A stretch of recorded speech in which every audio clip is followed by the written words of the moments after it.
Hi and welcome to a very warm episode of The Update this week, the place for the top 3 news stories, the top 5 games, new releases, and game events of the week.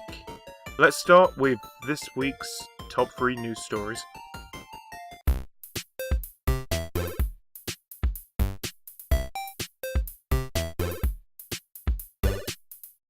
Now it's time for the top 3 news stories of the week, starting with number 3.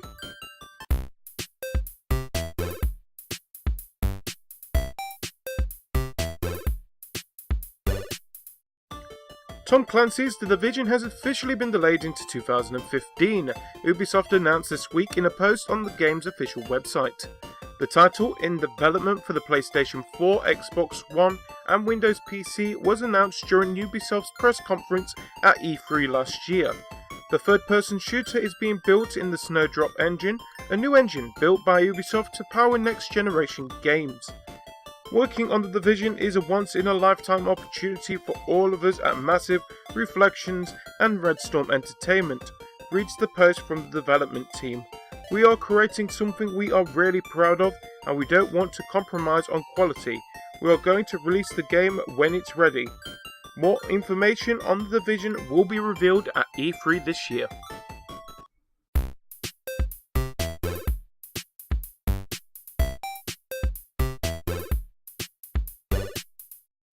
.343 Industries have revealed that Halo 5 Guardians will launch on Xbox One in the fall of 2015.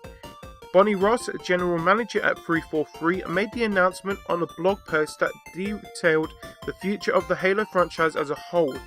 Ross talked about Master Chief's next journey, saying, "Halo 5 Guardians is a bigger effort than Halo 4. That applies to the content and scope of the game, as well as the technology in what's now a brand new and more powerful engine. Certainly, there are some core elements carried over from prior games, where we've invested a huge effort in retooling our tech and take full advantage of the Xbox One's hardware and ecosystem to create worlds and experiences worthy of next gen. The game will run at 60 frames per second on dedicated servers, with the scope, features and scale we've been dreaming of for more than a decade, and will also be powered by a new engine." We got our first glimpse of the next generation of Halo at Microsoft's E3 conference last year, which featured a short teaser showcasing the iconic character trudging across a desert in a poncho. Ross also hinted at what we'd see from the franchise at this year's E3, stating, "Many fans noted that I was very deliberate in my phrasing on stage at E3 last year. I spoke about a journey rather than a destination, and that journey definitely begins in 2014 with a giant leap rather than one small step. We'll give you much more information about our plans for this year at the Xbox E3 2014 media briefing on June the 9th, and we're confident that Halo fans will be pretty excited about the special plans we have in store. We have much more on the future of Halo leading up to and through E3 next month."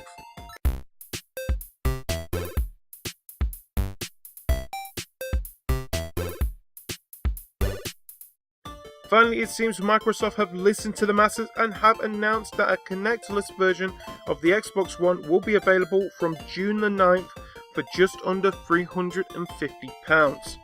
The package will be available in all markets where Xbox One is sold, said Phil Spencer, head of Xbox. For purchasers of the Kinect-free Xbox One who want the Kinect at a later date, Microsoft will offer a standalone Xbox One Kinect sensor this autumn. This June, Microsoft will also debut its Games with Gold program on Xbox One. If you're not sure what Games with Gold is, it's a program that gives 2 free games a month to Xbox Live Gold subscribers. The Xbox One edition of the program kicks off with Max the Curse of the Brotherhood and Halo Spartan Assault. Deals with Gold will also launch in June and will save members money on Forza Motorsport 5, Rise Son of Rome and a few other surprises. The announcement adds that members will now have subscription-based access to those games. This suggests that the service will function more like Sony's PlayStation Plus program. In the coming months, we offer significant savings up to 50 to 75% off certain titles, Spencer wrote. This program will continue to be available for Xbox Live Gold members on Xbox 360 and new on Xbox One. We will launch a virtual VIP room exclusive to Xbox Live Gold members where we will feature free games, monthly deals and other great benefits. One membership is valid for both the Xbox One and the 360. Also, in honor of program's 1-year anniversary, Xbox 360 owners can pick up an extra game in June. Super Street Fighter 4 Arcade Edition, in addition to Dark Souls and Charlie Murder. That same month, the company will no longer require customers to have an Xbox Live Gold subscription in order to use non-gaming apps on Xbox 360 and Xbox One. Xbox owners will have access to popular entertainment experiences with or without a gold subscription. This includes great gaming apps like the Machinima, Twitch and Upload, popular video services like Netflix and Amazon Prime. Microsoft experiences include Internet Explorer, Skype, OneDrive and OneGuide will also be available to all Xbox customers. According to Spencer, this week's console announcement shouldn't be seen as a commentary to the Xbox One's Kinect success or lack thereof, but rather as one way in which Microsoft is listening to feedback from its customers. We've heard that you want more choices from Xbox One. You want a wide variety of options in your games and entertainment experiences, and you also want options in your hardware selection, said Spencer. To be clear, as we introduce this new Xbox One console option, Kinect remains an important part of our vision. Many of you are using Kinect for Xbox One every day. In fact, more than 80% of you are actively using Kinect, with an average of 120 voice commands per month on each console. Microsoft launched one version of the Xbox One last November, a £430 package that included the Kinect sensor. That existing bundle will continue to be sold. The Kinect Free option brings the Xbox One in line with Sony's PlayStation 4, which has been available for £350 since launch in November, with a camera available as an optional add-on. When Microsoft unveiled the Xbox One last May, the company's original plan was that the Kinect would need to be connected in order for the console to function, because it was an essential and integrated part of the platform. Microsoft later eliminated that requirement while maintaining that viewpoint on the Kinect's importance.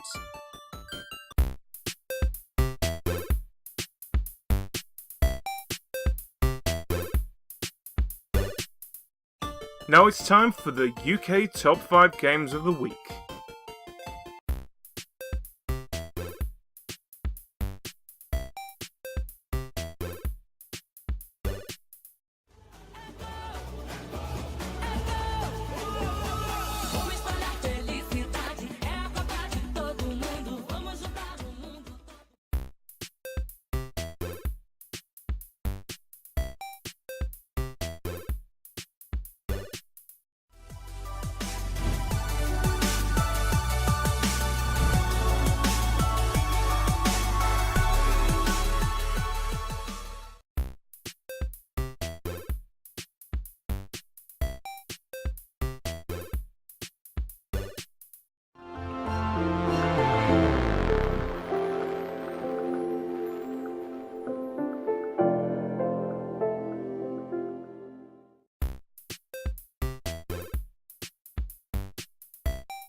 Spazio verticale, Balotelli, che gol, splendida rete. So that's it for the top 5 this week. If you want to see if the game is in the top 20, just click on the link in the details below.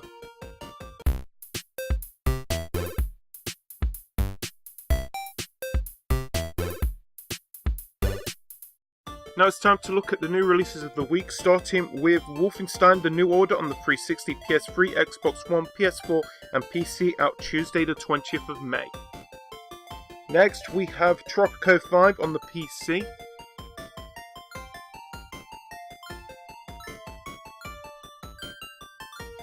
Then we have Mugen Souls Z on the PS3.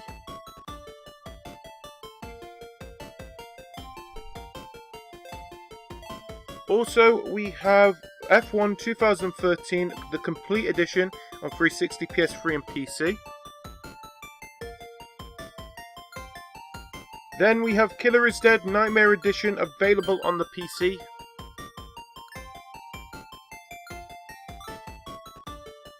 And finally, we have Gone Home on the PC, all these coming out on Friday the 23rd of May.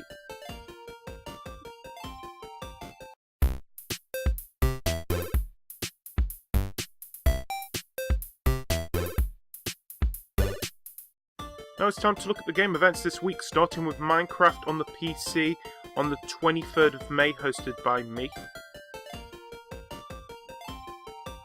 And then either on the Friday the 23rd or Saturday the 24th of May, we have Gears of War hosted by Drift. So that's it for this week's news. Top 5 games, new releases and game events happening this week. Make sure you tune in next week with me, GD, to keep yourself updated.